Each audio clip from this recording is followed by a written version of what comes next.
उस टिप्पणियों में तो उनके नाम दिए हैं, क्योंकि ये साहित्यिक जिम्मेवारी है ज्यादा। तो मैंने कहा नहीं, यदि वो एक पंक्ति मैंने द्वादशांग टीका से ली, एक पंक्ति पूरी टीका से ली और 500 पेज की पूरी टीका 3 दफे पढ़ी, सिर्फ मिली एक पंक्ति लेकिन पढ़ी, कितने श्रम का काम है। कहा था विद्वज्जन विजानाति विद्वज्जन परिश्रमम बंध्या किम विजानाति महती प्रसव वेदना। अर्थ समझ में आया? नहीं। बांझ औरत जिसने कभी बाल बच्चे पैदा नहीं किए, वो क्या जाने कि बच्चा जब पैदा होता है तो कितनी तकलीफ होती है।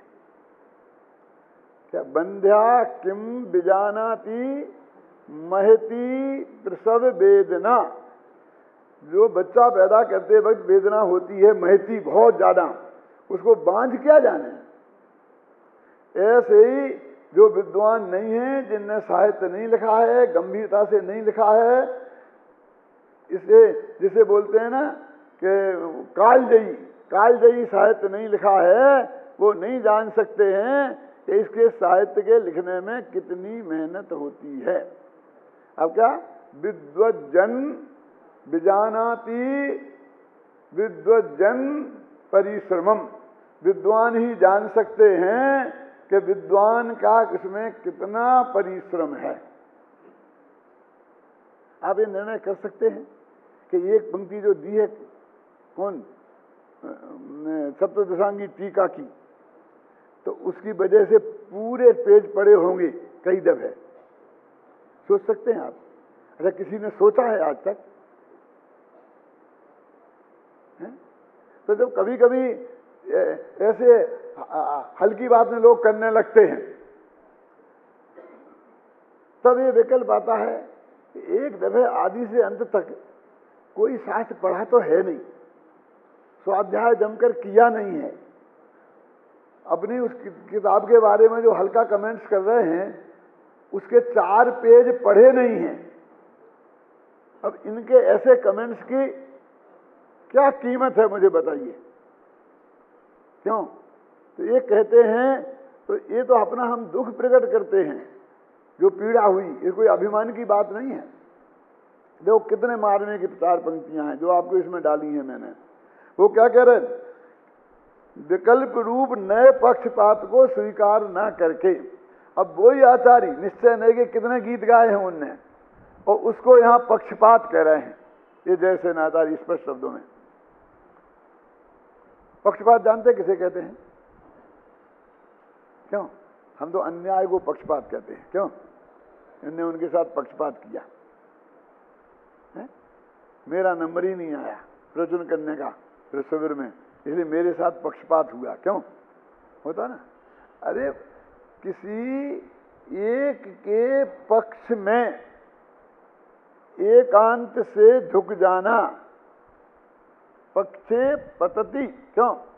पक्ष में पड़ना, तो वो कहते हैं ये तो निश्चय नहीं का पक्ष है, ये पक्ष है भाई साहब। क्यों? आत्मा शुद्ध बुद्ध है और कर्मों से बंधा नहीं है। नए पक्षपात को, नयों को, नयाभास को नहीं। अब फिर वही ऐसा भ्रम ना हो जाए अभय कुमार जी कैसा कि वो 13वें गुणस्थान के योग को बंध का कारण कहा जा रहा है। तो ये कह रहे हैं नयों में पक्षपात बता रहे हैं ना, ये सम्यक दृष्टि के है ना, मतलब ये सम्यक नयों के है कि मिथ्या नयों के बारे में कह रहे हैं।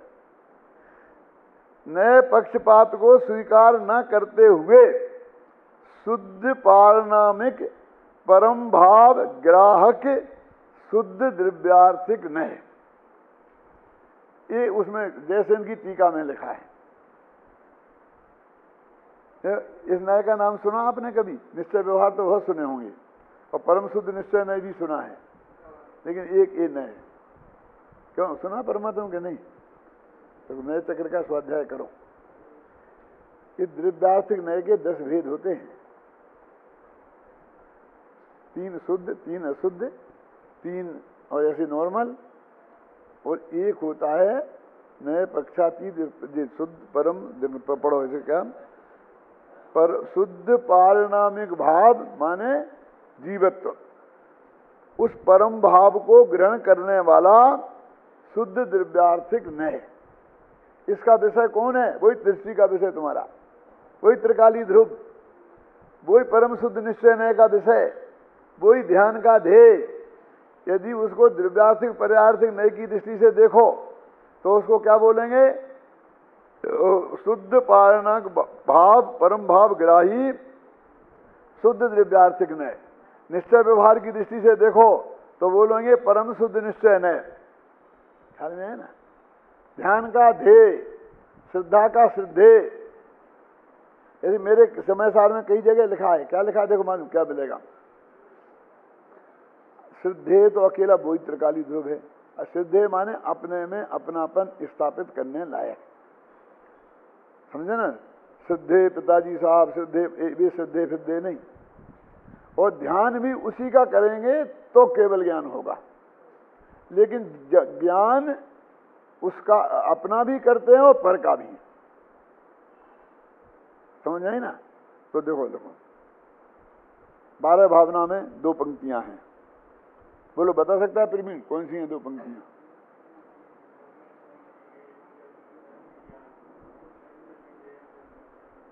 वो ही है, बढ़िया है, सम्मर भावना में ही है, सम्मर भावना में ही है। वहीं आगे पीछे और भी बढ़िया है कि उसमें लिखा है कि मैं श्रद्धेय हूं, मैं ध्येय हूं और मैं ज्ञेय हूं और ज्ञान हूं। पढ़ा कभी? सोचा क्या कह रहे हैं? क्या जब गे ज्ञान के साथ आए तो दोनों का 2 बातें ले ली। अब ऐसा क्यों नहीं लिखा कि मैं ध्येय हूं, मैं ज्ञेय हूं, मैं श्रद्धेय? नहीं, तो ज्ञान में 2 चीजें डालनी है ना। और भी एक आध जगह होगा, आगे पीछे पढ़ के देखो तुम। तो क्या बोलो, एक खड़े हो गए उसमें, कोई कौन सुनेगा ऐसे? हाँ देखो, अब आपको पता नहीं कि इसमें एक क्या डाला, कितना सोच के डाला है। हाँ, स्पीकर है ना वो, बोलो, आप समझ गए? हाँ, हाँ, हाँ।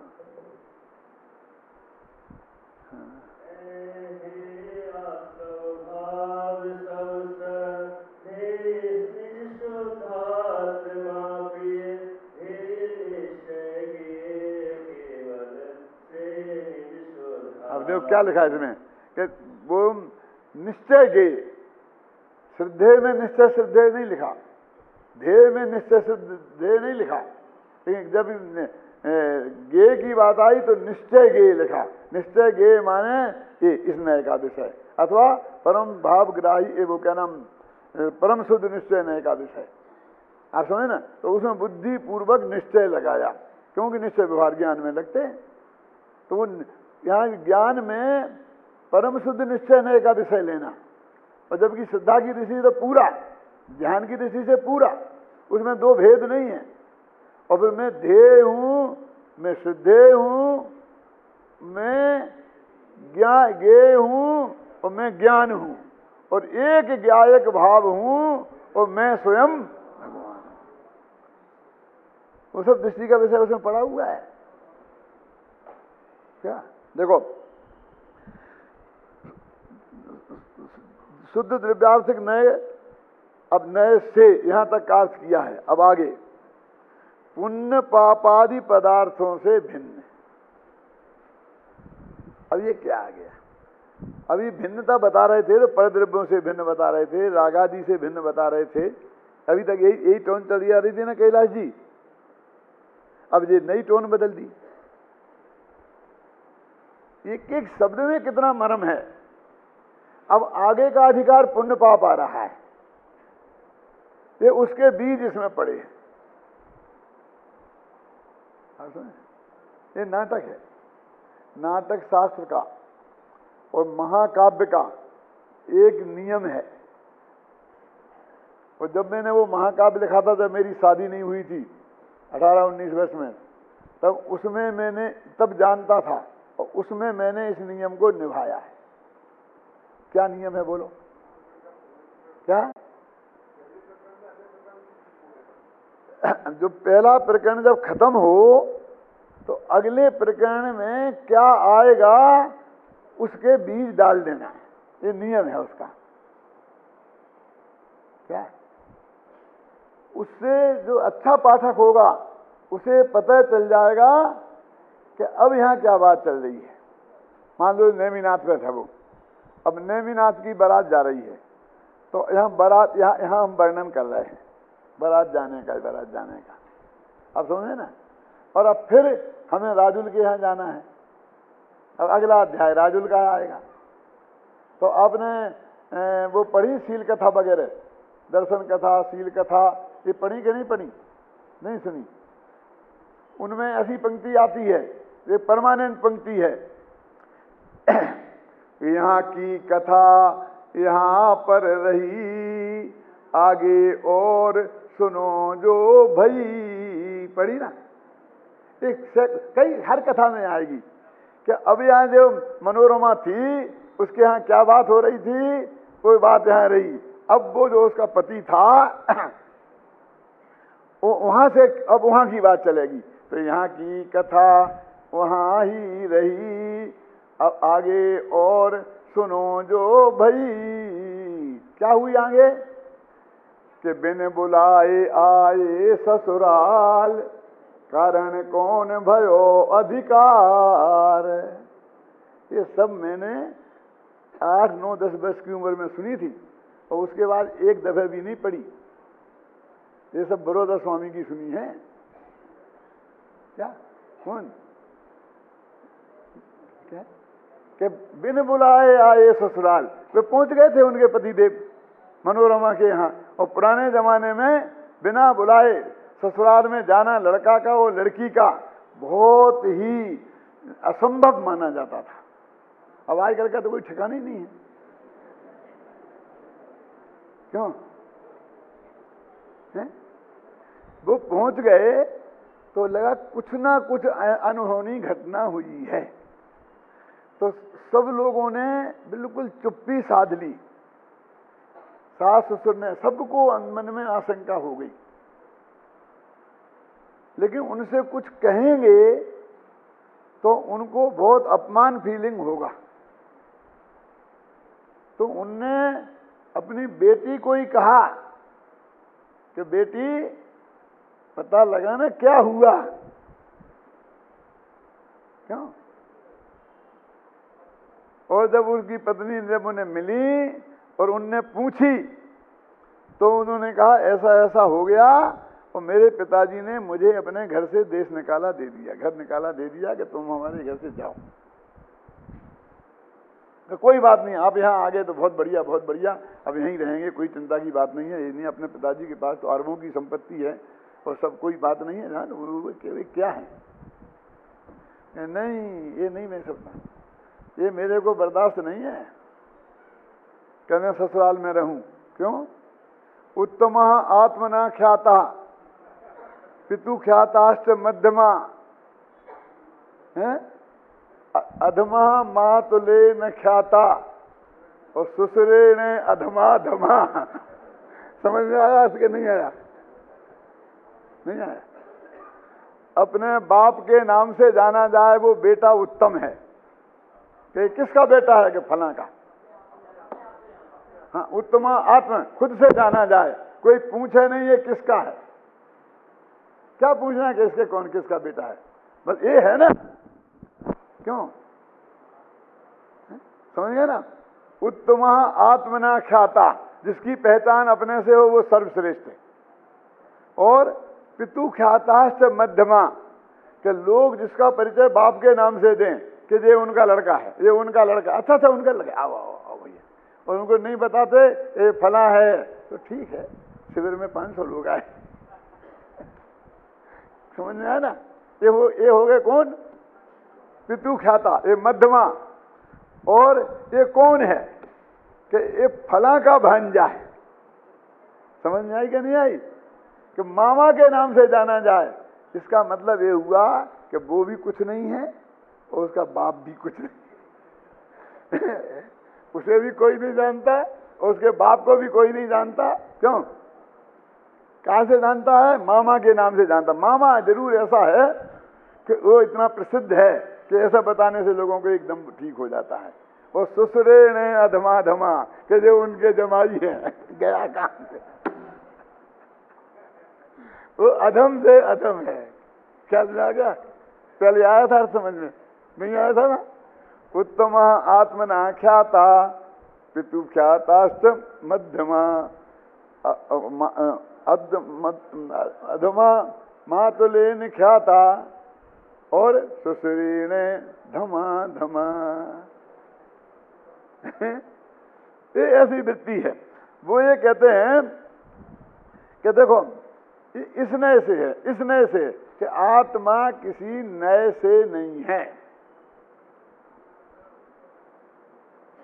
क्यों? आत्मा स्वयं से है।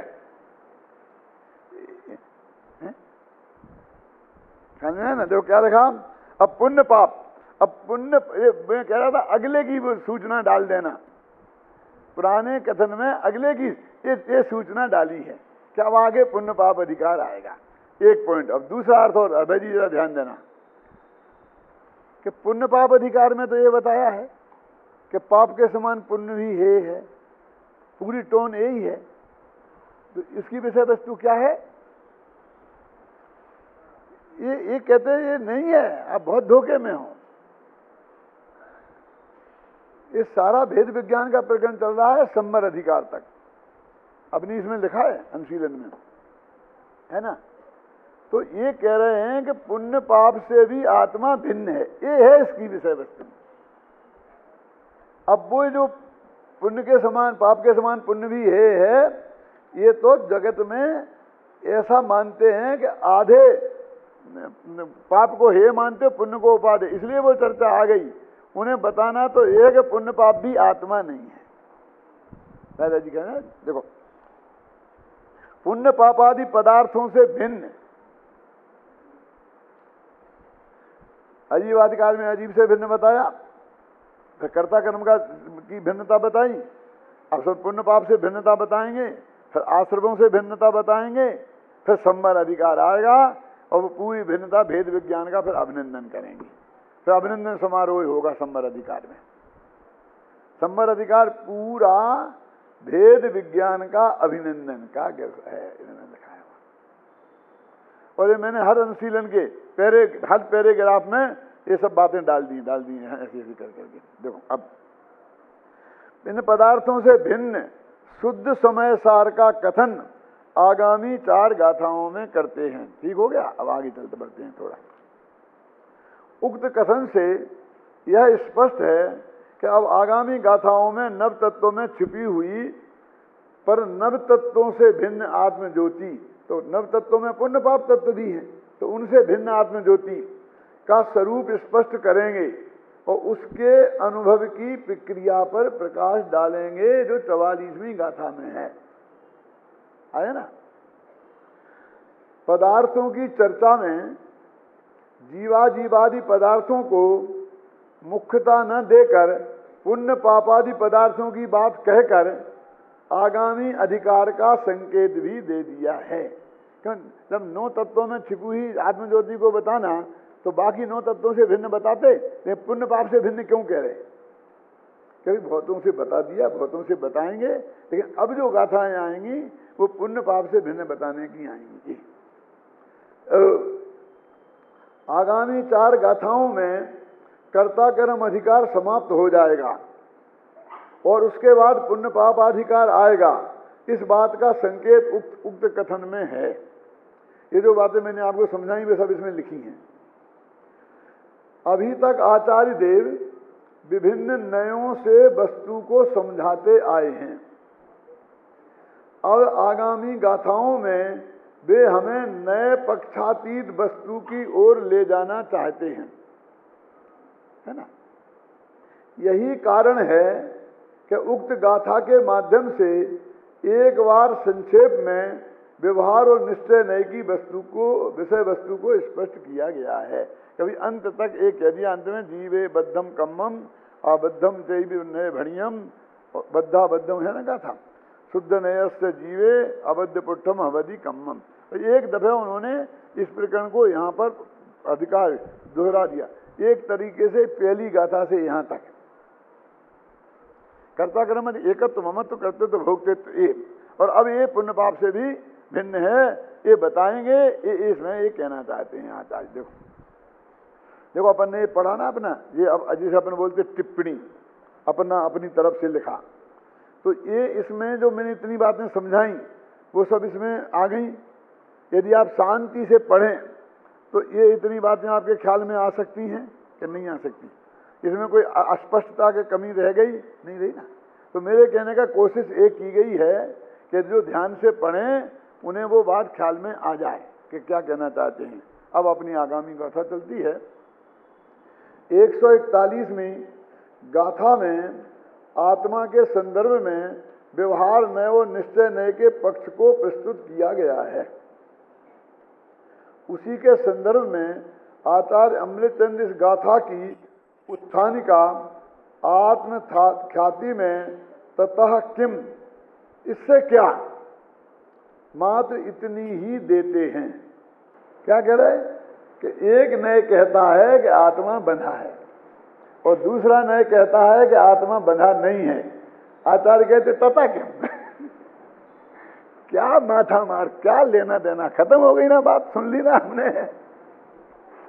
इतना सुनाने के बाद इतनी गाथाओं में 141 गाथा में इतना सुनने के बाद नयों का विवेचन, और आचार्य ने 1 सेकंड में उड़ा दिया तथा किम।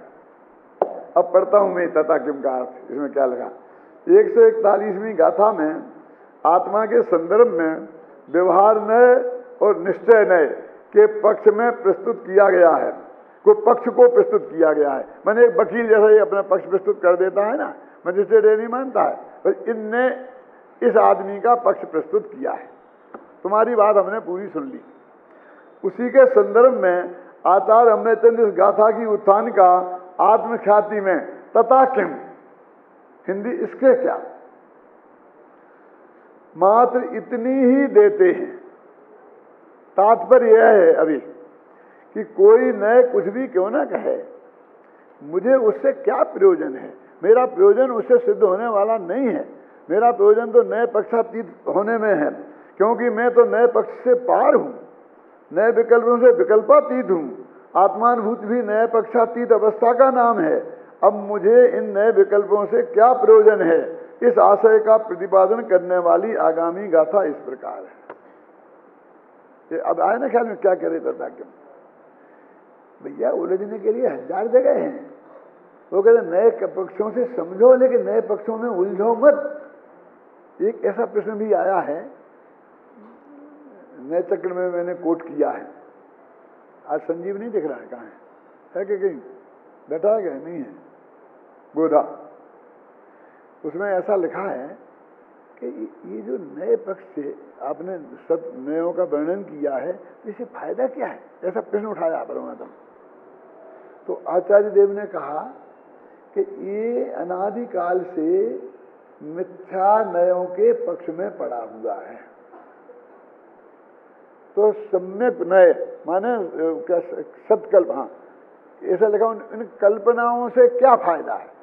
ये सत्कल्पना और वो असत कल्पना। तो उनने कहा सत असत कल्पना से इस निकाल कर सत कल्पना में लाने के लिए ये उपयोगी है। और अब सत्कल्पना असत कल्पना छूट गई तो इसकी भी छुट्टी है, तो उसके लिए आज बुलाए थे। आप जानते हैं जो खेलों का खेल हुए ना दिल्ली में, कॉमनवेल्थ, उसमें 100 लंगूर बुलाए गए थे। ये कौन सी प्रतियोगिता में शामिल हुए? पहलवानगी में, काय में। अब वे 100 लंगूर वहीं रखे होंगे ना, वो एक एक लंगूर के लाख लाख रुपया दिए होंगे। मंगलाचंद वालों ने भी 2 लंगूर रखे थे, और मैंने सुना उन्हें 10-20 हजार रुपया ऐसे महीने के देने पड़ते हैं। अब आप सोच ही नहीं सकते कि लंगूर काय को रखे हो, इतने पैसा क्यों दे? इतने पैसा तो बड़े से बड़े लंगूर नहीं जानते, काले मुंह के बंदर। और यही समझाना पड़ेगा। काले मुंह के बंदर इतनी ताकतवर होते हैं, आप समझे ना, कि यहाँ से वे यहाँ वहाँ कूद के जाना चाहते हैं। तो इस वृक्ष की डाली पे से वे कूद गए, वो यहाँ बीच में आए और उन्हें पता चला कि अब मैं वहाँ पहुँचने वाला नहीं हूँ, तो लौट के वहीं पहुँच जाएंगे। ये ताकत और किसी जानवर में नहीं है। उनकी लंबी पूंछ होती है ना, वो है क्या उसे बोलते हैं ना, ये जो बैलेंस बनाती है, एरिया। तो वो एक लंगूर आ जाए, 1000 लाल मुंह के बंदर हों, भाग जाएंगे, उनके सामने खड़े नहीं रह सकते। तो इसमें खेल में लाल मुंह के बंदरों का बहुत उत्पात था, जो बनाते थे तोड़ ताड़ के खत्म कर देते। और वो लंगूर बुलाए तो एक बंदर वहां नहीं रहा। और वो लंगूर पालने वाले होते हैं, वो टेंट करते हैं उन्हें, और ऐसे ही मौका पे तो उन्हें पैसा मिलते हैं। समझ में आया ना। अब देखियो, ये तो मैंने कोई बार गया तो था नहीं, मैं उस कमेटी में हूँ, ये तो मैंने अखबार में ही पढ़ा होगा, तुम्हें अखबार पढ़ना भी नहीं आता तो हम क्या करें।